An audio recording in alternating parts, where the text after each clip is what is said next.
The Pentagon has ordered Lockheed Martin to quadruple THAAD missile interceptor production. The media frames this as a projection of strength. This is incorrect. It is an actuarial calculation for a scenario the models now show is a mathematical certainty. The public discourse is fixated on the visible threat, a limited strike on Iran, and the resulting kinetic exchange. Senior officials from adversarial nations have already stated that any such action will trigger an unprecedented response. Analysts at RUSI and CSIS have documented for years that the doctrine of peer adversaries is not symmetric attrition, it is asymmetric escalation. The unprecedented response is not a swarm of missiles. That is a liability they cannot afford and a scenario for which the U.S. is preparing. The real vector is silence. The primary targets are not cities. They are the two most vulnerable and vital infrastructures of American power. The network of undersea fiber optic cables that carry 99% of global data, and the satellite constellations that function as the military's eyes and ears. This is the blueprint for creating the blind Leviathan, a military with unparalleled conventional force rendered inert. A carrier strike group without satellite data is a billion-dollar liability. A command center without data flow is a concrete tomb. The systemic solvency crisis we are tracking begins not with an explosion, but with the silent, strategic severing of the system's nervous system. The kinetic threat is a distraction from the structural one. The pivot to asymmetric warfare is not a strategic choice. It is a solvency crisis. According to analysis from strategic policy institutes like CSIS, the kinetic action in Ukraine is less a projection of strength and more a symptom of severe domestic liability for Moscow. When a protracted, conventional war becomes an existential threat to the state's own financial stability, the calculus shifts. The war itself becomes a zero-sum liability, forcing a pivot to attack vectors with a higher return on investment and lower kinetic cost. This economic weakness mathematically incentivizes a doctrine of asymmetric escalation. A state that cannot afford a symmetric peer-to-peer conflict must change the battlefield. They are forced to leverage cheaper, non-kinetic, and disproportionately disruptive vectors.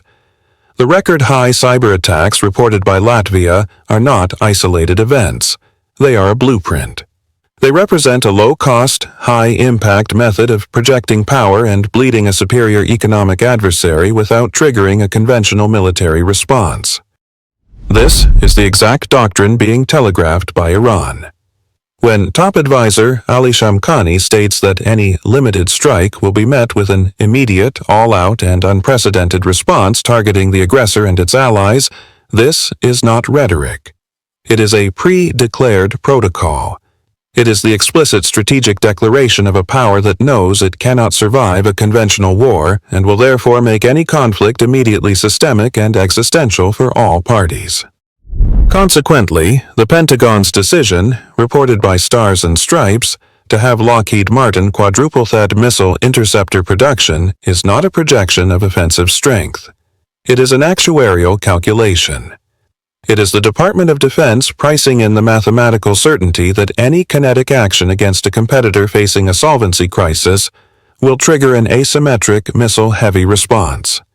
It is the balance sheet preparing for the inevitable failure of conventional deterrence.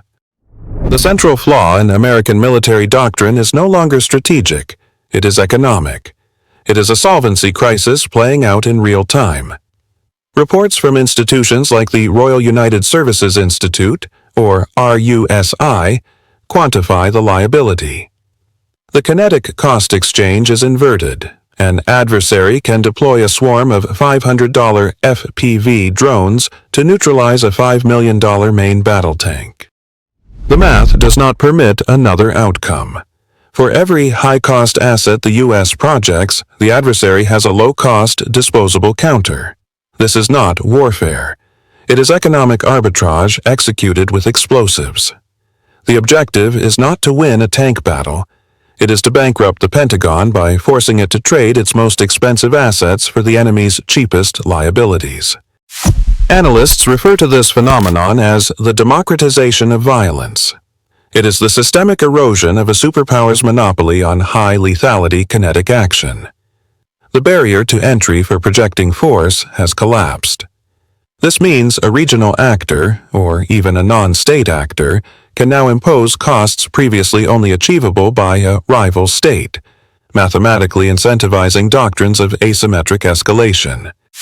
Therefore, a limited strike on a target like Iran is a strategic illusion.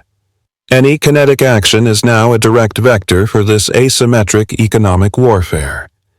The adversary's response is guaranteed to target this exact vulnerability, forcing an economically declining power to choose between accepting strategic defeat via bankruptcy or escalating towards a nuclear threshold. This is not a theory, it is a mathematical certainty. The map you are shown on the news is a geographic liability. The real conflict is not defined by borders, but by network access.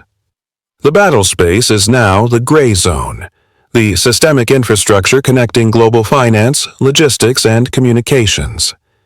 This is where adversaries, incentivized by the mathematical decay of the petrodollar system, stage low-cost, high-impact attacks below the threshold of conventional retaliation. Consider the data.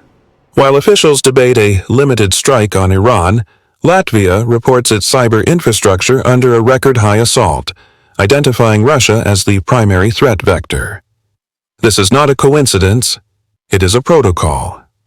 According to RUSI analysts, these events are proxy laboratories, designed to test the West's response protocols and degrade systemic integrity before a major kinetic event.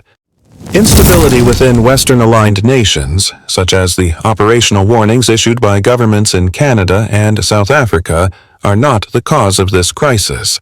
They are the symptom. They are the designated arenas for asymmetric warfare trials. Each cyber attack, each disrupted port, each destabilized proxy is a real-world stress test. The goal is to create systemic friction, ensuring that if the U.S. commits to kinetic action in one theater, like the Middle East, the entire network is too fragile to support it. This is the blueprint of asymmetric escalation. By transforming allied and peripheral states into staging grounds for non-kinetic attacks, adversaries ensure any U.S. military action is no longer a localized event. It becomes a solvency test for the entire American security framework, a framework already under severe duress from the erosion of its economic foundation. The enemy isn't preparing to fight America's carriers, it's preparing to bankrupt the system that deploys them. The core of nuclear deterrence is a protocol known as launch-on warning. This is not a policy of aggression, it is a mathematical calculation to prevent a decapitation strike. The protocol dictates that if early warning systems detect an incoming volley of strategic missiles, a retaliatory strike is launched before the incoming warheads arrive. Waiting for ground-level confirmation is not an option. It guarantees your own arsenal is liquidated in its silos, resulting in unilateral strategic defeat. This entire framework, however, has a systemic vulnerability: the integrity of the data itself. An adversary does not need to achieve kinetic superiority if they can achieve informational dominance. This is the blueprint for the fog of digital war. According to RUSI analysis, state-level cyber attacks are no longer a theoretical threat, but a persistent, low-grade conflict. As documented in the case of Latvia, which identifies Russia as its primary cyber threat, these attacks are hitting record highs, targeting critical infrastructure. This creates the ultimate asymmetric vector. If a cyber attack successfully blinds the early warning radar and satellite network, the commander is faced with a zero-sum decision in a vacuum of information. Is the system dark because of a malicious code injection, or is it dark because the satellites that feed it were the first casualties of a surprise first strike?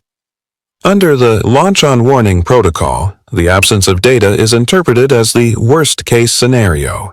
The commander is mathematically forced to launch out of fear, escalating a digital intrusion into a kinetic and potentially nuclear reality. The debate over a limited strike on Iran is a strategic misdirection. Iranian state-affiliated sources confirm any kinetic action is a vector for unprecedented escalation. The quadrupling of THAAD interceptor production is not a projection of strength. It is the actuarial calculation for the failure of deterrence. The core liability is not military, but the solvency of the petrodollar framework. This economic fragility mathematically incentivizes asymmetric probes, tests of a system under terminal stress. As documented in threat reports from Eastern Europe, state-level cyber attacks are at a record high, establishing the primary deniable vector. The calibration forecast. Within 12 months, expect a multi-day disruption of a primary U.S. maritime logistics hub, the Port of Long Beach or Houston. The vector will be attribution impossible GPS spoofing, targeting container ship navigation systems. Publicly, it will be attributed to a critical infrastructure glitch or solar flare activity. It is not. It is a launch-on warning signal for America's creditors.